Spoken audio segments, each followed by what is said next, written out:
हेही सरकार एसटी कर्मचाऱ्यांकडे दुर्लक्ष करत आहे। मागच्या वेळेसचं महाविकास आघाडीचं सरकार देखील एसटी कर्मचाऱ्यांकडे दुर्लक्ष करत होतं। म्हणजे त्या सरकारमधले 3 पक्ष आणि या सरकारमधले 3 पक्ष, या 6 पक्षांपैकी एकही पक्ष एसटी कर्मचाऱ्यांचा विचार करत नाही। म्हणजेच आता संघर्ष अटळ आहे। एसटी कर्मचारी आता पेटल्याशिवाय राहणार नाही। वीज कर्मचाऱ्यांचा एकाच बैठकीमध्ये निर्णय होतोय। सरकारी कर्मचाऱ्यांना जे पाहिजे ते दिलं जातंय। मग एसटी कर्मचारी कोणतं पाप केलंय यांना पण देऊन टाका ना।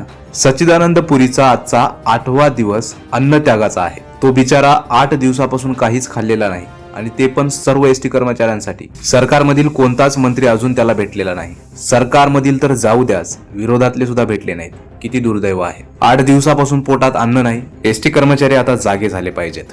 मुख्यमंत्री साहेब म्हणले होते की तुमचा निर्णय आम्ही मान्य करतो, परंतु त्या निर्णयाबाबतीत अजून देखील हालचाली होताना दिसत नाहीत। एसटी कर्मचारी अजितदादांना सुद्धा भेटलेले होते। त्यांनी सुद्धा एसटी कर्मचाऱ्यांना आश्वासन दिले की मी तुमची मुख्यमंत्र्यांसोबत बैठक लावतो, पण त्या बैठकीत निर्णयच होत नसेल तर त्या बैठकीचा काय फायदा। एसटी कर्मचाऱ्यांना अपेक्षा आहे पगारवाढीची, बैठकीची नव्हे। सरकारने काहीतरी ठोस निर्णय घेतला पाहिजे। बार हे एसटी कर्मचारी संप आणि आंदोलन करत आहेत, त्यामुळे यांचा प्रश्न कायमचा मिटवण्यासाठी एसटी कर्मचाऱ्यांना 7वा वेतन आयोग लागू केला पाहिजे। इतर महामंडळांना 7वा वेतन आयोग चालू आहे, मग एसटी महामंडळाला द्यायला काहीच अडचण आली नाही पाहिजे, कारण हे पण महामंडळच आहे। कृती समिती देखील आंदोलनावर ठामच आहे।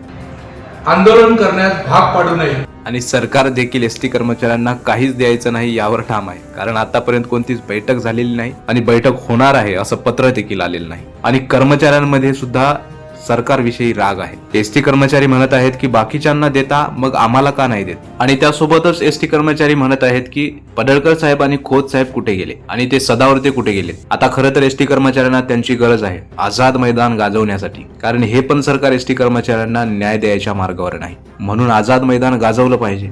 ज्यावेळी सत्ता पाडण्यासाठी एसटी कर्मचाऱ्यांचा उपयोग करून घेता, मग एसटी कर्मचाऱ्यांना गरज असताना एसटी कर्मचाऱ्यांना न्याय मिळवून देण्यासाठी समोर का नाही येत, आलं पाहिजे। एसटी कर्मचाऱ्यांच्या आयुष्याची भाकरी आहे आणि ती भाकरी अर्धवट मिळत असल्यामुळे एसटी कर्मचाऱ्यांचं पोट भरत नाही। या राजकारण्यांना कोण जागा करणार, त्यामुळे संघर्ष अटळ आहे। मित्रांनो, व्हिडिओ आवडल्यास लाईक आणि शेअर करा। धन्यवाद।